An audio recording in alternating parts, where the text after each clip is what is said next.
My name is Fatima, and I'm telling you my story because it's all I have left. I'm 22 now, sitting in a small room in Jordan, safe at last. But my heart still carries Yemen, the smell of my mother's cardamom coffee, the sound of the adhan echoing through our town, the laughter of my little sister, Aisha. I want you to know me, to feel what I felt, because maybe then you'll understand why I risked everything. It started 5 years ago, when I was 17 in a small town near Sana'a. Back then, I didn't know my world was about to break apart. Our house was simple, made of sun-baked bricks, with a courtyard where Mama grew mint and jasmine. Every morning, the call to prayer woke us, and I'd kneel beside Mama and Aisha on our prayer rugs, the soft fabric worn from years of use. My father, Baba, was a respected man, always at the mosque, helping with charity or teaching boys to recite the Quran. He was strict but kind, his eyes softening when he brought me dates from the market. "Fatima, my heart," he'd say, "you'll make us proud." I wanted to, so badly, but deep inside, something was stirring, like a seed buried in the dark, waiting for light. I wore the niqab like all the girls in our town. It covered everything but my eyes, and sometimes I felt like it hid me from myself. At school, we studied math, Arabic, and the Quran, but I loved the moments when our teacher, Salem, let us talk about life. One day, in a quiet corner of the schoolyard, my friend Salma whispered something that changed everything. "Fatima," she said, her eyes darting around, "have you ever wondered if there's more to God than what we're told?" I froze. In Yemen, asking questions like that was dangerous. Apostasy, leaving Islam, could mean death. But Salma's words stuck, like sand in my shoes after a walk in the desert. Salma was different. She was brave, always sneaking books from her uncle's shop, reading things we weren't supposed to. That day, under the shade of a date palm, she handed me a crumpled piece of paper. "Read this," she whispered, "but hide it." I stuffed it into my abaya, my heart pounding. Later, alone in my room, I unfolded it. It was a Bible verse in Arabic, written in Salma's neat handwriting. "Come to me, all you who are weary and burdened, and I will give you rest." The words were from someone called Jesus. I didn't know him, but they felt like a hand reaching out to me, soft and warm. I hid the paper under my mattress, but I couldn't stop thinking about it. Life went on. I helped Mama cook. Lamb stew with rice, flatbread we baked in our clay oven. I teased Aisha about her love for Yemeni honey, her giggles filling the house. But at night, when everyone slept, I'd lie awake, my mind racing. Why did those words make me feel so alive? In the mosque, I'd learned Allah was merciful but distant, watching us, judging us. We prayed 5 times a day, fasted in Ramadan, gave zakat to the poor. It was our life, our honor. But sometimes it felt heavy, like a stone on my chest. I started to wonder, was God really so far away? Could he love me, not just judge me? Salma kept sharing things. She'd send me secret messages on my phone, links to websites about Christianity. I'd read them in the dark, my thumb trembling as I scrolled. The phone was my only window to the world. Baba didn't let us use it much, but I'd saved up to buy data in secret. I learned about Jesus, how he taught love, even for enemies, how he died for people's sins. It was so different from what I knew. In Islam, we were taught to submit, to follow rules perfectly, but Jesus seemed to invite me to know him like a friend. I was scared, but I couldn't stop reading. One evening, Salma texted me something bold. "There's a meeting tonight. Come." My stomach twisted. A meeting meant other Christians, people like Salma hiding their faith. In Yemen, being a Christian wasn't just forbidden, it was dangerous. The Houthis, the militia controlling our area, watched everyone. Neighbors spied on neighbors. If anyone found out, I could lose my family, my life. But something pulled me, like a voice saying, "Go and see." I told Mama I was visiting a friend to study, my voice shaking. She nodded, busy with Aisha's braid, and I slipped out into the night. The meeting was in an attic, above a shop that sold spices. Salma led me through alleys, past men chewing khat, their cheeks bulging. We used a code word, salam, to get in. Inside, 6 people sat on cushions, their faces half lit by a lamp. There was an old man, a woman with a baby, a boy my age. They welcomed me, their smiles kind but nervous. The old man, Abu Yusuf, read from a hidden Bible, his voice low. He spoke about Jesus walking on water, calming a storm. I felt my heart lift, like I was in that boat, safe with him. They sang a hymn, so quiet it was almost a whisper. Amazing grace, how sweet the sound. I didn't know the words, but tears filled my eyes. When I got home, I crept into bed, my mind spinning. I wanted to tell Aisha, to share this joy, but I couldn't. She was only 14, too young to understand, and I was afraid she'd tell Baba. Instead, I prayed to Jesus for the first time, my voice barely a breath. "If you're real," I whispered, "show me. Keep me safe." I felt something, peace like a warm blanket over my heart, but fear came too, sharp and cold. In Yemen, leaving Islam wasn't just a choice, it was a crime. I'd heard stories, girls beaten, locked away, or worse, taken by militias. My town was small and eyes were everywhere. If anyone found out, I'd lose everything. Days turned into weeks. I went to more meetings when I could, sneaking out after Maghrib prayer when Baba was at the mosque. Each time, I felt closer to Jesus, but also farther from my family. Mama noticed I was quieter. "Fatima, what's wrong?" she'd ask, stirring coffee in our tiny kitchen. I'd smile, say I was tired, but my heart ached. I loved her so much, her hands, rough from washing clothes, her stories about her own girlhood. I loved Baba's laugh, Aisha's chatter, but I couldn't share my secret. It felt like betraying them, like I was tearing our family apart. One afternoon, in the market, I saw something that made my blood run cold. A man was shouting, pointing at a woman in a black abaya. "She's a kafira," he yelled. "She read their book." People gathered, muttering, throwing stones. The woman's face was hidden, but her sobs cut through me. Soldiers came, Houthi men with rifles, and took her away. I stood frozen, clutching my basket of tomatoes. Salma pulled me aside, whispering, "That's what happens, Fatima. Be careful." That night I couldn't sleep. The woman's cries echoed in my head. Was that my future? Still, I kept reading, kept praying. The Bible app became my lifeline. I'd lock my door, read verses about love and courage. "Do not fear, for I am with you," one said. I wanted to believe it, but fear was always there, like a shadow. I started to feel like I was two people.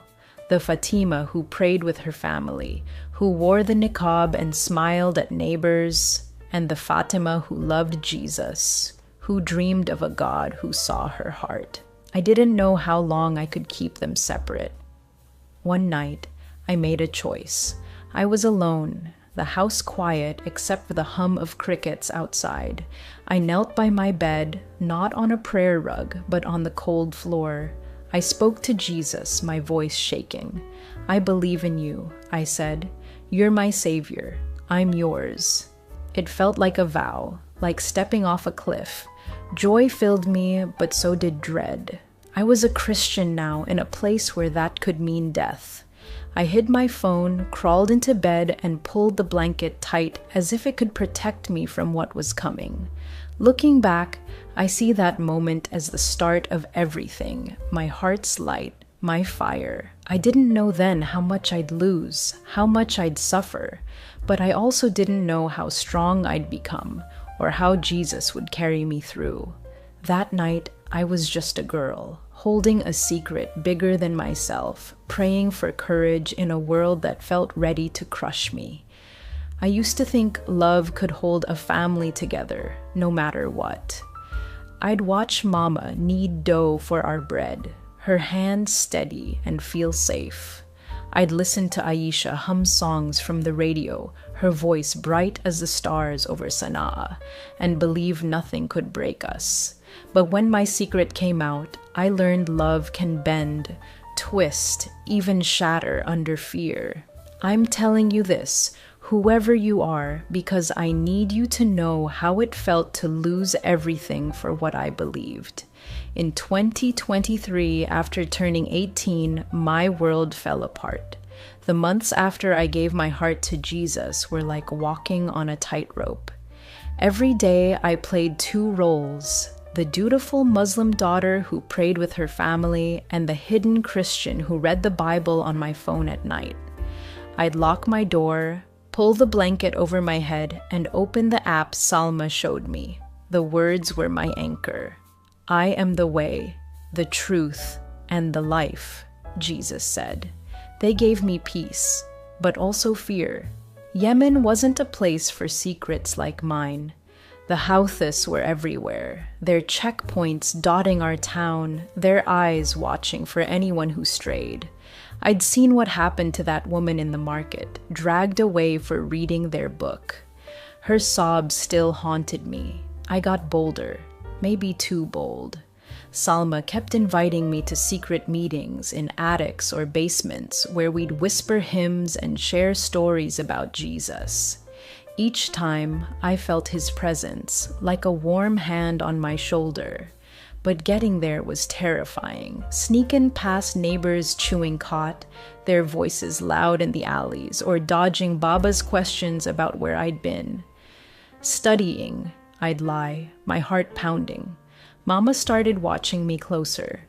"Fatima, you're quiet," she'd say, stirring lamb stew, the smell of cumin filling our kitchen. "Are you sick?" I'd shake my head, forcing a smile, but inside I was breaking. I wanted to tell her, to pour out my heart, but I knew she'd never understand. Aisha was the hardest. My little sister, only 14, was my shadow. She'd braid my hair, giggling about boys at school, or beg me to sneak her Yemeni honey from the market. We'd lie on our roof at night, counting stars, and I'd feel so close to her. But I couldn't share my secret. She was too young, too loyal to Baba's rules. I thought I was protecting her by keeping quiet, but I was wrong. It happened on a Thursday, the air thick with the smell of frankincense from Mama's burner. I was in my room, reading a verse on my phone.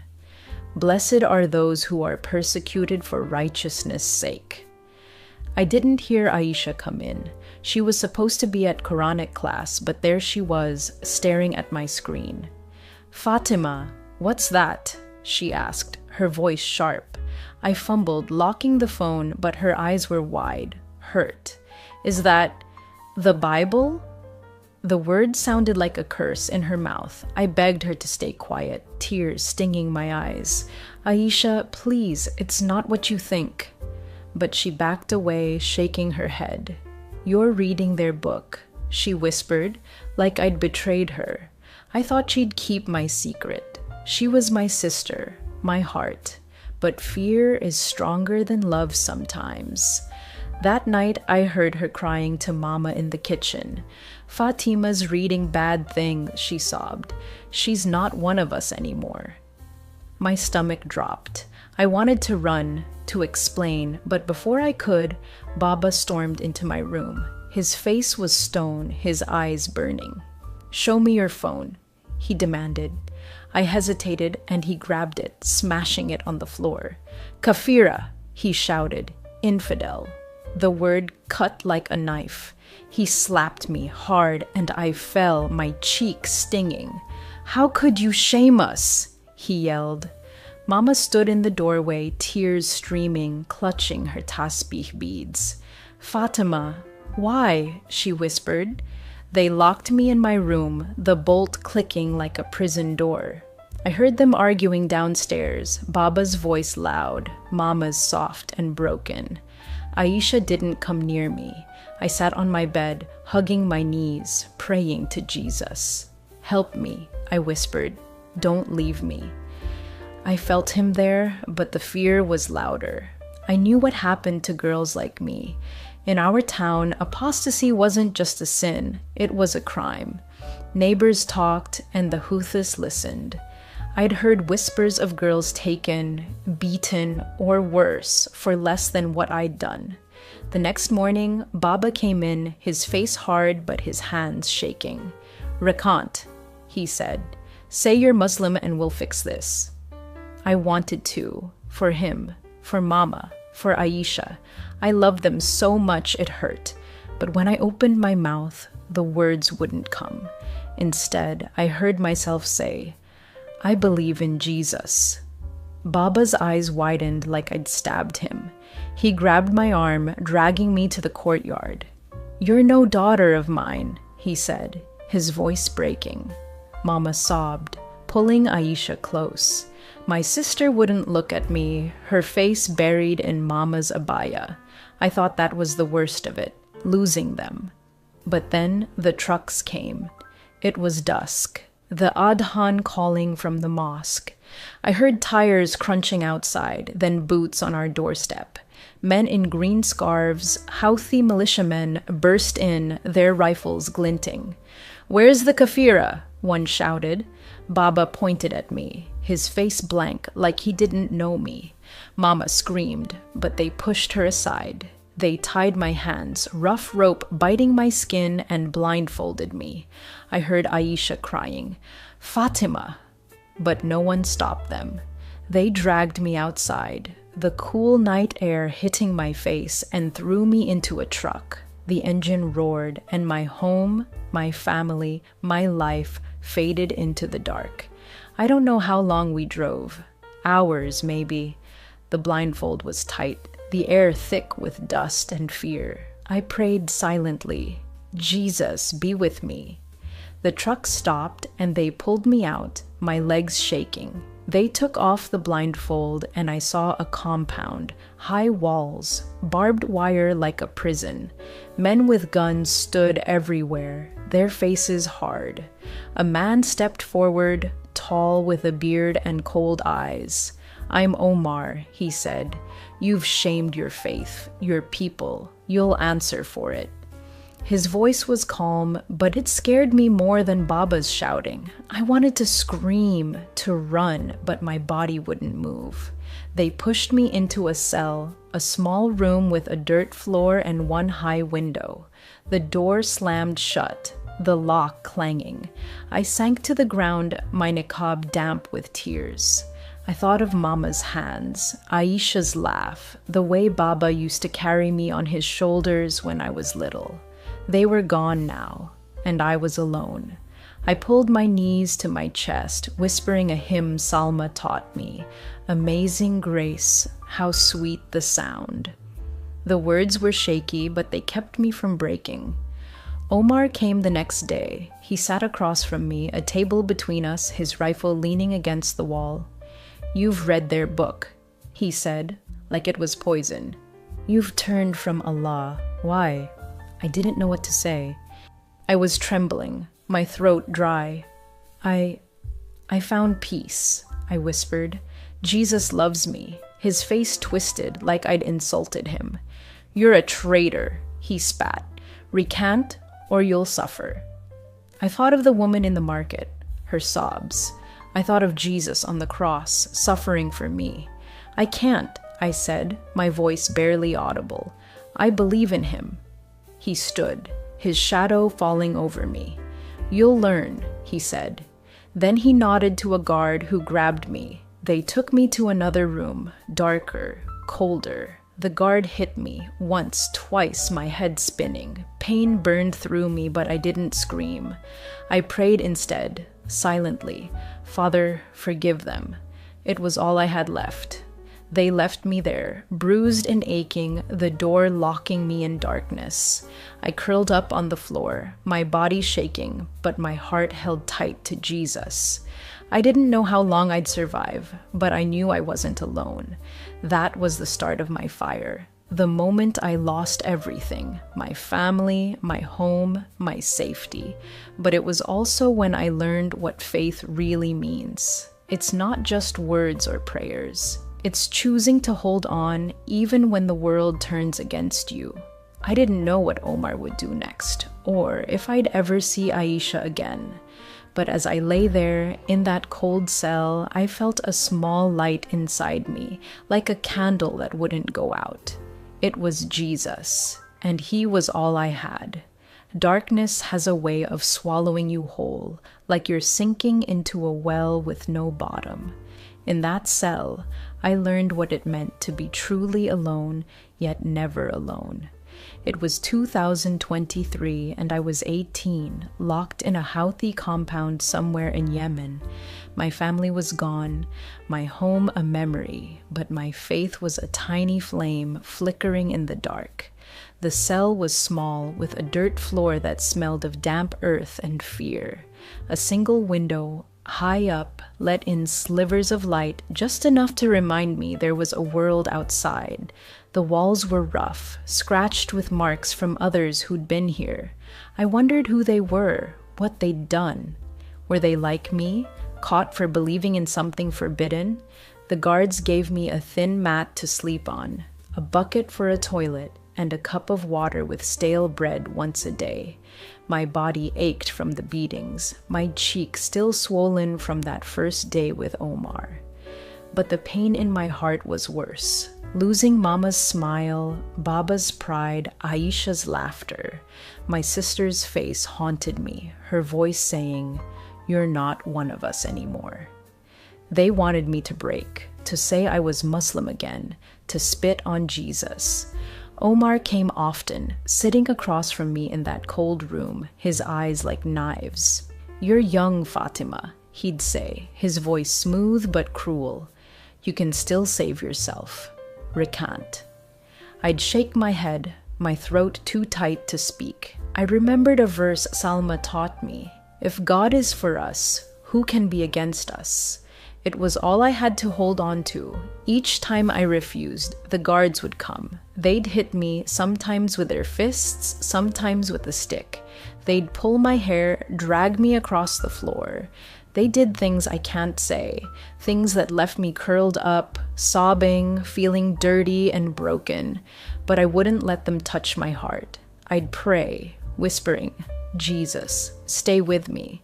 And somehow, he did.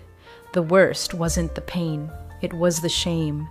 In Yemen, a woman's honor is everything. If you lose it, you're nothing, not even human. I felt like I was betraying Mama, who'd taught me to cover my face, to be pure. But Jesus' words kept coming back. "You are clean because of the word I have spoken to you." I clung to that, like a rope in a storm. I wasn't clean in their eyes, but in his, I was enough. One day, they brought another prisoner to the cell next to mine. I heard her crying, soft and broken, through the wall. At night, when the guards were gone, we whispered through a crack. Her name was Maryam, and she was like me, a Christian, a convert.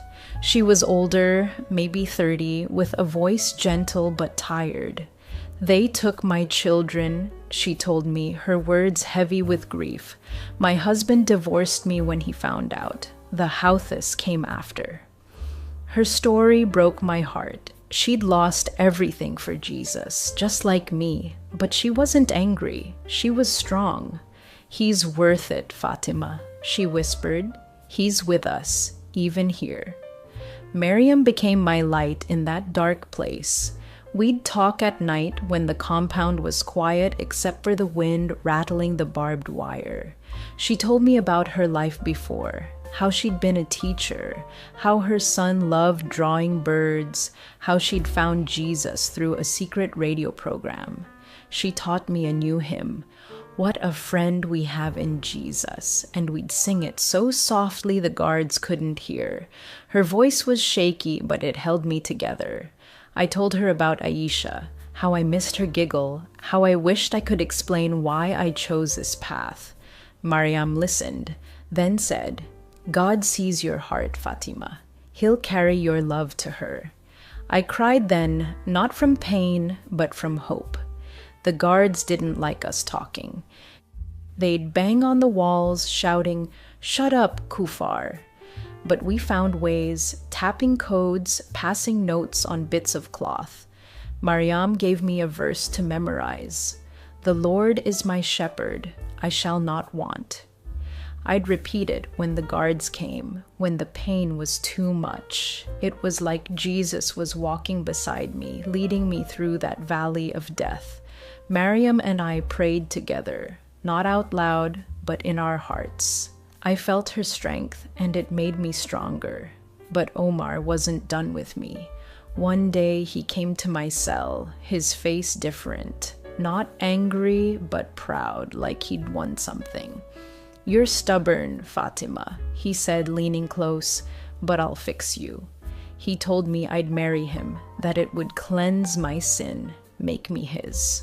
My stomach twisted. In our town, marriage was sacred, a bond of love or family. But this was a chain, a way to own me. I wanted to scream, to fight, but I was so tired, so weak. "You can't refuse," he said, smiling. "It's Allah's will." The marriage was no wedding. It was a nightmare. They dressed me in a white abaya, not the embroidered ones girls wore at home, but plain, like a shroud. They took me to a room with a few men, their rifles slung over their shoulders. An imam read words I didn't hear, my mind numb. Omar stood beside me, his hand heavy on my arm. I thought of Mama, how she dreamed of my wedding day, with henna on my hands and music in the air. This was nothing like that. I felt like a ghost, trapped in my own body. But inside I prayed, "Jesus, you're my true husband. Don't let me forget." After, they took me to a new room, not a cell, but still a cage. It had a bed, a curtain, and Omar's things, books, a prayer rug, a knife on a table. He came at night, and I won't tell you what happened. It's too heavy, too raw. I'll only say I felt like my soul was being torn apart, like I was no longer me. But even then, I whispered to Jesus, "Stay with me." And he did, in a way I can't explain, a peace that didn't make sense, a strength that kept me breathing. I decided then I wouldn't let them win. They could hurt my body, take my honor, but they couldn't take my faith. I started watching, listening. The guards talked when they thought I wasn't listening, about raids, supplies, fights with government forces. I noticed one guard, Bilal, younger than the others, maybe 20. He was different. His eyes weren't as hard. Once he slipped me an extra piece of bread, his hand shaking. I hid it, not eating it, but keeping it like a treasure. I started talking to him, small things like, "Thank you," or "Is it sunny outside?" He'd nod, looking away, but I saw something in him, doubt, maybe, or guilt. Mariam noticed too. "Be careful, Fatima," she whispered one night. "He could help, or he could hurt you." But I felt a pull, like Jesus was guiding me. I kept the bread, wrapping it in a cloth, and started hiding other things, a spoon from a meal, a nail I found in the dirt. They were small, useless maybe, but they felt like hope. I'd hold them at night praying, "Show me a way out." Mariam and I made a plan, whispering through the crack. We'd watch for a chance, an open gate, a distracted guard, anything. "We'll escape together," she said, her voice fierce. I believed her, because she believed in me. The days blurred, each one a battle to stay whole. The guards kept coming, their fists and words bruising me inside and out. Omar kept talking about saving me, but his eyes were hungry, not kind. I felt like a bird in a cage, wings clipped, but still dreaming of the sky. Mariam was my strength, her whispers my lifeline. We'd pray together, silently, our hearts joined. He leads me beside still waters, I'd think, picturing a place where pain couldn't reach me. One night after Omar left, I lay on the bed, my body aching, my heart heavy. I thought of Aisha, wondering if she missed me, if she felt guilty for telling Baba. I thought of Mama's coffee, the way she'd hum while cooking. I wanted to hate them for giving me up, but I couldn't. I loved them too much. Instead, I prayed for them, asking Jesus to soften their hearts. It was hard, forgiving them, but it made me feel lighter, like I was letting go of a stone. The chapter of my life in that compound was the darkest, but it taught me something. Faith isn't just believing, it's choosing to believe, even when everything screams at you to give up. I was bruised, broken, shamed, but I wasn't defeated. I had Mariam, my sister in faith, and I had Jesus, my savior. And I had a spoon, a nail, a scrap of hope. I didn't know how, but I knew I'd fight to see the light again. I learned in that dark compound that hope can be as small as a spoon, as fragile as a whispered prayer, but strong enough to pull you through hell. It was 2024, and I was 18, maybe 19. I'd lost track of time in that cell. The world outside was a war, with bombs and hunger tearing Yemen apart. But inside me, a different war raged. I was fighting to stay alive, to keep my faith, to hold on to the light I'd found. The compound was a cage, its barbed wire glinting under the sun, its guards watching every move. Mariam and I had been planning for weeks, whispering through the crack in our cell's wall. We had a spoon, a nail, a cloth-wrapped piece of bread. Small things, but they felt like weapons. Bilal, the young guard, was our hope. He was different, his eyes softer, like he didn't belong with Omar's men. I'd thank him for water, ask about his day, anything to make him see me as human. Once he lingered, muttering, "This isn't right." I saw a crack in him, like light through a broken wall. Mariam warned me to be careful, but I prayed, "Jesus, use him. Show us a way." The chance came on a night when the sky roared. Airstrikes, government forces hitting Houthi targets, shook the compound, dust falling from the ceiling. The guards were shouting, running, their radios crackling. I heard Bilal's voice outside my door, nervous. "Fatima," he whispered, slipping me a key through the bars. "Go now, the gate's open." My heart raced. I didn't know if I could trust him, but I felt Jesus nudge me like a hand on my back. I grabbed the spoon, the nail, my courage, and waited for the next explosion. When it came, the ground shook, and I heard boots fading down the hall. I unlocked my door, the key trembling in my hand, and ran to Mariam's cell. She was ready, her face pale but fierce. "We do this together," she whispered, gripping my hand. Her fingers were cold, but her eyes burned with hope. We crept through the shadows, past rooms filled with guns and crates, the air thick with smoke. The open gate was ahead, unguarded, just like Bilal said. I wanted to thank him, but there was no time. We ran into the night, the desert stretching before us, vast and terrifying. The air was cold, the sand sharp under my bare feet. I'd lost my shoes somewhere in the compound, and Mariam's abaya was torn. We didn't speak, just ran, our breaths loud in the silence. The airstrikes lit the sky, orange flashes guiding us, but also showing us to anyone watching. I prayed, "Jesus, hide us." We ducked behind rocks, hid in dry riverbeds, moving when the bombs stopped. My legs burned, my lungs ached, but Miriam kept me going. "We're free," she whispered, her voice shaking with joy. I wanted to believe her, but fear was heavy, like a stone in my chest. We didn't get far before we heard them. Trucks, their engines growling. The Houthis were coming. Miriam pulled me down behind a dune, her hand tight on mine. "Stay low," she hissed. Headlights swept the desert, and I heard Omar's voice, sharp and angry. "Find the kuffar," he shouted. My heart stopped. If they caught us, it'd be worse than before. Death, maybe, or something slower, crueler. I thought of Mama, her hands kneading bread, and Aisha, her giggle like music. I'd never see them again, but I couldn't go back. I whispered to Miriam, "We keep going." She nodded, her eyes wet but strong. We ran again, the desert endless, the stars cold above us. Miriam started to slow, her breaths ragged. "I'm fine," she lied, clutching her side. I saw blood on her abaya, dark in the moonlight.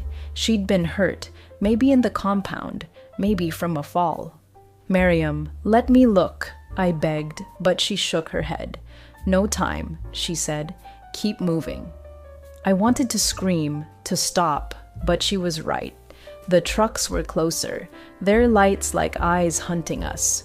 I put her arm around my shoulder, half carrying her, my own body screaming with pain.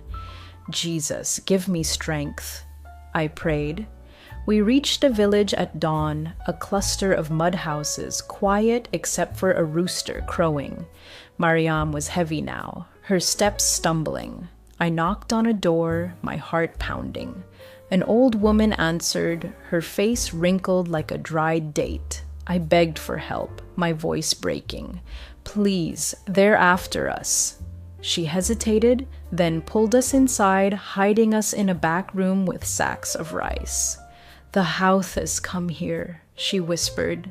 "Stay quiet." She gave us water and a rag for Miriam's wound, but her eyes were scared. I knew she was risking everything for us, a stranger's kindness in a world of fear. Miriam's breathing was weak, her face gray. I cleaned the wound, a deep cut on her side, oozing blood. "You'll be okay," I lied, tears falling. She smiled, faint but real.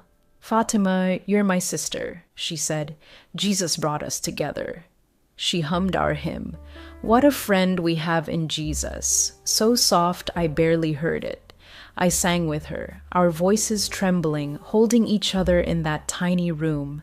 I prayed for a miracle, but her hand grew cold in mine. "Go on without me," she whispered. "Live for him." I shook my head, sobbing. "No, we're together." But her eyes closed, and she was gone, her face peaceful like she'd found the still waters she loved. I don't know how long I held her, crying into her abaya. The old woman touched my shoulder. "You must go," she said. "They're coming." I didn't want to leave Miriam, but I heard trucks outside, men shouting. I kissed her forehead, whispering, "I'll see you in heaven." The woman gave me a scarf to cover my face and pointed to a path behind the village. "There's a man, a smuggler, 2 miles north," she said. "He helps people like you." I nodded, my heart breaking, and ran, Miriam's hymn echoing in my head. The desert was cruel, hot by day, freezing at night. I walked for hours, my feet bleeding, my stomach empty. I had no food, no water, just the nail and spoon in my pocket, useless now. I thought of Miriam, her strength, her love. I thought of Aisha, wondering if she prayed for me. I prayed for her, for Mama, for Baba, even for Bilal, who'd risked everything to help us. "Jesus, lead me," I whispered, my voice dry as the sand. I felt him, not in a big way, but small, like a breeze telling me to keep going. The smuggler was waiting in a ravine, a thin man with a truck that looked ready to fall apart. "You're the Christian girl," he said, not unkindly. I nodded, too tired to speak. He drove me through back roads, past checkpoints, hiding me under blankets when soldiers passed. He didn't ask questions, but he gave me water and dates, sweet and sticky like the ones Baba used to bring. I wanted to cry, to thank him, but I was numb.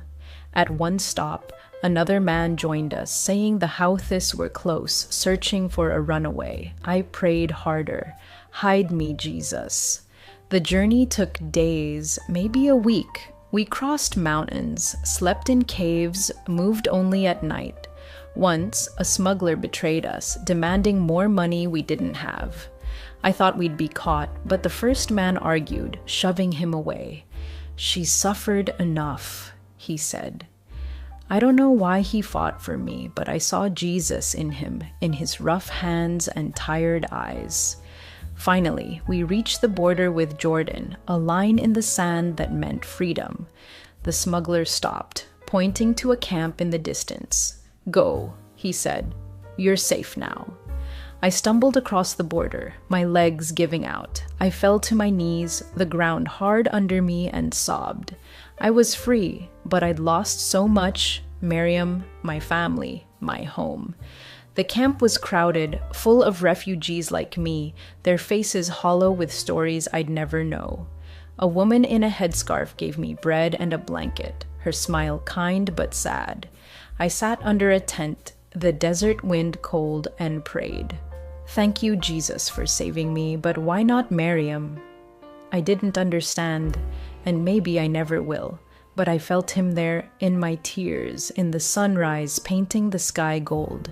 I was in Jordan, alive, but my heart was heavy with grief. Mariam's face, her voice, her faith, they were with me like a light I'd carry forever. I'd escaped the compound, the Houthis, Omar's chains, but I hadn't escaped the pain. I thought of Aisha, wondering if she'd ever forgive herself for telling Baba. I thought of Mama's coffee, Baba's laugh, the life I'd never have again. But I also thought of Jesus, how he'd walked with me through the desert, through the dark. I was broken, but I was his, and that was enough to keep going. I'm safe, but safety doesn't erase the scars. I carry Yemen in my heart, the smell of Mama's cardamom coffee, Aisha's giggle, the desert wind that carried me to freedom. I carry Mariam too, her voice singing hymns in that dark cell. I'm telling you my story because I want you to know how I found light again, how Jesus held me when I thought I'd break, and how I learned to live even after losing everything. When I crossed into Jordan, I collapsed, my body empty, my heart heavy. The refugee camp was a maze of tents filled with people like me, eyes hollow, stories silent. A woman named Hannah, her headscarf bright with flowers, gave me bread and a blanket. "You're safe now," she said, her smile soft. I nodded, but I didn't feel safe. I felt lost, like a leaf torn from a tree, floating nowhere. I'd escaped Omar, the Houthis, the compound, but I couldn't escape the memories. Mariam's cold hand, Baba's angry eyes, Aisha's tears. At night, I'd wake up screaming, seeing Omar's face, feeling the ropes on my wrists. I'd pray, "Jesus, take this away." But the pain stayed, sharp as a knife. Hannah took me to a church, a small building hidden in a back street of Amman. I was scared to go. After the compound, any place felt like a trap. But when I stepped inside, I heard singing, soft and warm, like the hymns Mariam taught me. What a friend we have in Jesus. The sound wrapped around me like Mama's arms when I was little. The pastor, a man with kind eyes named Sami, welcomed me. "You're home here," he said. I didn't believe him at first. Home was Yemen, with its markets and minarets, but that home was gone. Still, I kept going to church, sitting in the back, listening to stories of Jesus healing the broken. Each time, I felt a little less alone. The church became my family. There were others like me, Yemeni refugees, some Christians, some not. A woman named Layla, who'd fled the war, taught me to sew, her fingers quick with needle and thread. She'd laugh, saying, "Fatima, you're better at praying than stitching." I'd smile, my first real smiles in months. A boy, Yusuf, who'd lost his parents, drew pictures of birds, like Mariam's son. I'd watch him, remembering her, my heart aching but grateful. These people didn't know my story, but they loved me, and that love felt like Jesus's hands holding me up. But healing wasn't easy. Some days I'd sit in my room, a tiny space with a mattress and a cracked mirror, and see a stranger staring back. My face was thinner, my eyes older, like they'd seen too much. I'd dream of the compound, of Omar's voice, of Mariam's blood on my hands. I'd wake up crying, my prayers shaky. Why her, Jesus? Why not me? I felt guilty for surviving, for breathing when she wasn't. I felt angry too, at Baba for turning me away, at Aisha for telling, at the Houthis for stealing my life. But anger was heavy, and I was tired of carrying stones. Pastor Sammy noticed my quietness. One day after church, he sat with me, a cup of mint tea between us, the steam curling like smoke. "Fatima," he said, "Jesus carried your pain on the cross. Let him carry it now." I shook my head, tears falling. "I can't forget," I said. "Mariam, my family, they're gone." He nodded, his eyes gentle. "You don't forget. You forgive. It's not for them, it's for you." His words stayed with me like a seed planted in hard ground. I didn't know how to forgive, but I wanted to try. I started working with an aid group, helping refugees like me. We gave out food, blankets, sometimes just a listening ear. I met a woman, Zara, a Yemeni Christian who'd converted years ago. She'd been beaten, disowned, but now she smiled, her faith bright as the Jordan sun. "God uses our pain," she told me. "Your story can help others." I didn't believe her at first. My story felt like shame, not strength. But I started sharing it, bit by bit, with women in the camp. I told them about Jesus, how he'd walked with me through the desert, how he'd loved me when I felt unlovable. Their eyes would light up, or they'd cry, and I'd feel Mariam's spirit with me, urging me on. One night, I sat down with a pen and paper, something I hadn't done since Yemen. I wrote a letter to Aisha, my hand shaking. "Dear Aisha," I began, "I miss you. I miss your laugh, the way you'd steal my honey. I know you told Baba because you were scared, because you love me. I'm not angry anymore. I'm a Christian now, and Jesus taught me to forgive. I pray you'll understand one day, that you'll know he loves you too. I'm far away, but you're still my sister." I didn't send it. How could I? I didn't know where she was, if she'd even read it. But writing it felt like letting go of a weight, like breathing after holding my breath too long. Forgiving Baba and Mama was harder. I'd lie awake, remembering Baba's slap, Mama's silence when the Houthis took me. I wanted to hate them, but I couldn't. I saw Mama's hands, rough from washing clothes, and Baba's smile when he brought me dates. They'd acted out of fear, not hate. I prayed for them, night after night, asking Jesus to soften their hearts, to let them know I was alive. It didn't erase the pain, but it made it lighter, like a wound starting to heal. One day, I went to a garden near the church, a quiet place with olive trees and wildflowers. It wasn't Mariam's grave. She'd been left in that village, her body unclaimed, but it felt like a place to honor her. I knelt in the dirt, the sun warm on my face, and prayed. "Mariam, you were my sister. You showed me how to be brave. I'll live for you, for Jesus." I cried, but they were good tears, like rain washing away dust. I felt her with me, her hymn in my heart. What a friend we have in Jesus. The church asked me to speak one Sunday to share my story. I was terrified. My voice was small, my hands shaky, but I stood in front of them, men and women, refugees and locals, their eyes kind but waiting. "I'm Fatima," I said, my throat tight. I was a Muslim, but Jesus found me. I lost my family, my home, my friend Mariam. I was hurt, shamed, but he never left me. He carried me through the desert, through the dark. He's my light, and he can be yours too. My voice broke, but I kept going, telling them about the compound, the escape, Mariam's love. When I finished, people were crying, clapping, praying. Pastor Sami hugged me, saying, "You're a light, Fatima." I didn't feel like one, but I felt Jesus, strong and close. Now, as I write this, I'm watching the sunrise over Amman, the sky gold and pink like a promise. I'm still healing. Some days the nightmares come, or I'll smell coffee and miss Mama so much it hurts. I carry scars inside and out, but they're part of my story. I'm not the girl who knelt in Yemen, torn between two worlds. I'm Fatima, a Christian, a survivor, a daughter of Jesus. I don't know if I'll ever see Aisha, Mama, or Baba again. I pray for them every day, hoping they'll find the peace I've found.